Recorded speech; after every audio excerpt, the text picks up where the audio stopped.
La guerre de 1870 a opposé la France et la Prusse, alliées à une coalition d'États allemands, de juillet 1870 à janvier 1871.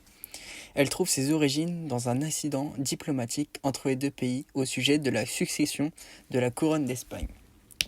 La défaite la plus retentissante est celle de Sedan, qui se déroule du 31 août au 1er septembre 1870. Napoléon y engagea ses troupes commandées par le général MacMahon contre celles de Von Moltke. Malgré l'efficacité du fusil français Chassepot et la combativité des troupes françaises, les Prussiens et Bavarois l'emportèrent. La Prusse a constitué une force militaire très opérationnelle. Ses troupes, bien entraînées et rigoureusement encadrées, ont à leur disposition des armes efficaces et modernes, un canon Krupp en acier ou encore des fusils Dressen. Dans le même temps, le Second Empire peine à réformer une organisation militaire suite au succès de Bismarck en 1866. Une commission dite la Valette est chargée par l'empereur de rédiger un projet de refonte du service militaire.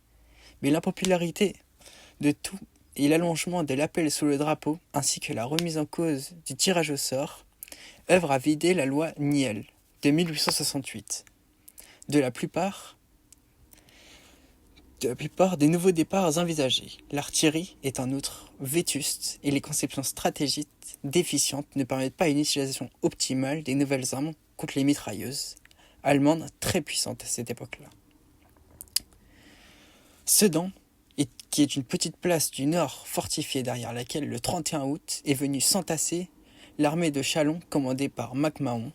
Cette armée représente moins de la moitié des forces françaises. L'autre moitié, celle du général Bézem, est déjà défait à Metz que les Allemands encerclent.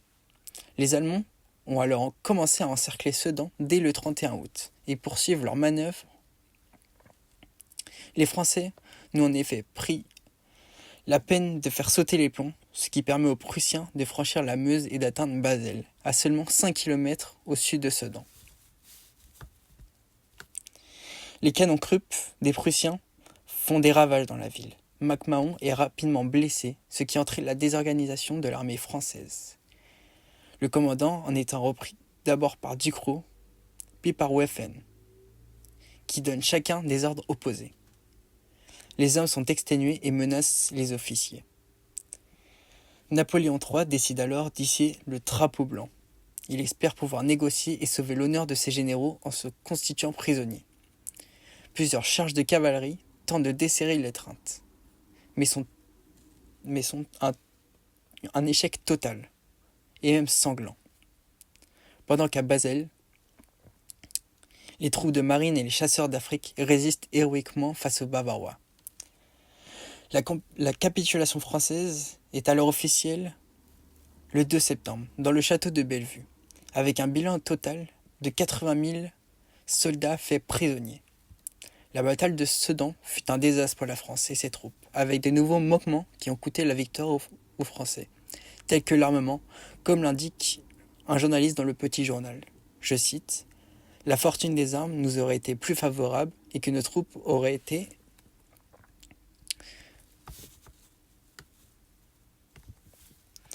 après des sanglants engagements, forcé les Prussiens à reculer en leur infligeant des pertes énormes. » La guerre impériale devient alors une guerre républicaine lors de la proclamation de la Troisième République le 4 septembre 1870, qui mènera plus tard à la perte de l'Alsace et la Lorraine.